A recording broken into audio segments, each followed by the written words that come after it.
बटुआ मिला है। बटुए को चेक किया तो उसमें 500 रुपए थे और एक कृष्णा की फोटो थी। उन्होंने बस में चिल्लाते हुए पूछा कि किसी का बटुआ गुम हुआ है क्या?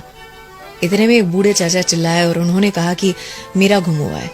कंडक्टर ने पूछा, अच्छा चाचा आपका बटुआ है, कैसे मान लूं, इसमें क्या क्या है? चाचा ने कहा कि देखो बेटा, पैसे कितने थे ये तो ठीक से याद नहीं है, लेकिन इसमें मेरी कृष्णा की फोटो जरूर से है। कंडक्टर ने कहा कि ये फोटो तो किसी के भी बटुए में हो सकती है, आपका है कैसे मान लूं, और बताओ। चाचा ने हंसते हुए कहा, देखो बेटा, जब मुझे समझ आई थी सेविंग क्या होता है, पैसे क्या होते हैं, तब मेरे पिताजी ने मुझे बचपन में ये बटुआ गिफ्ट दिया था, सालों पहले, इस कृष्णा की फोटो के साथ। मुझे उस समय पर मेरे माता पिता ही सब कुछ लगते थे। लगता था कि मेरा पूरा जीवन उनके इर्द गिर्द घूमता है, और इसीलिए उनकी फोटो कृष्णा की फोटो के ऊपर रख दी थी मैंने। धीरे धीरे बड़ा हुआ, बहुत कुछ हासिल करने लगा था, तो मुझे लगता कि मैं अपने आप के लिए सबसे इंपॉर्टेंट इंसान हूं, और दिखने में भी मुझे लगता कि मैं अपने माँ बाप से ज्यादा सुंदर हूं, तो मैंने मेरी फोटो रख दी उनकी फोटो के ऊपर। फिर आगे चल के कॉलेज खत्म की, नौकरी लगी, एक लड़की पसंद आई जिससे प्यार हुआ और शादी भी हुई। फिर माँ बाप की फोटो के ऊपर उस लड़की की फोटो रख दी बराबर मेरे साथ।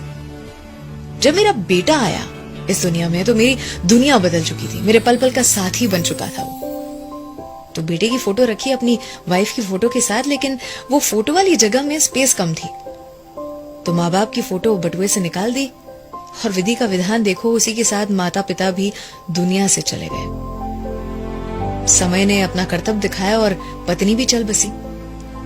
बेटा जो था उसकी भी नौकरी लगी थी, उसका घर परिवार था, उसे घर छोटा लगने लगा था, तो अपने परिवार के साथ और कहीं रहने चले गया। मुझे याद है पिछले हफ्ते मुझे चोट आई थी, सीढ़ियों पर से गिर पड़ा था, बहुत दर्द में था।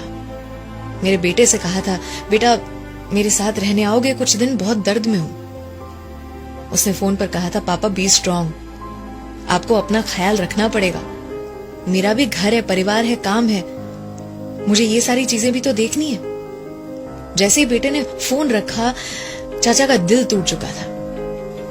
उन्होंने कहा कि बटुए को खोलकर मैंने अपने बेटे की फोटो निकाली और कृष्णा की फोटो के नीचे रख दी, और उस दिन एहसास हुआ कि इस दुनिया में जितने भी संबंध थे सारे किसी न किसी मतलब से थे, आए और गए, और एक ही संबंध था मेरे ऊपर वाले से, मेरे कृष्णा से, जो अटूट रहा, जो बिल्कुल भी नहीं बदला। अर्थात आपके बटुए में क्या है वो आपकी प्रायोरिटी को बताता है, दर्शाता है। जिंदगी में किसी न किसी चीज को हासिल करने की अंधी दौड़ में लगे हुए हैं। आज बैठकर अपने बटुए को जरूर से साफ करें। आज की सच्चाई कि रोने से किसी को पाया नहीं जा सकता, खोने से किसी को भुलाया नहीं जा सकता, और ये भी कि वक्त हर किसी को मिलता है जिंदगी बदलने के लिए, लेकिन जिंदगी नहीं मिलती वक्त बदलने के लिए।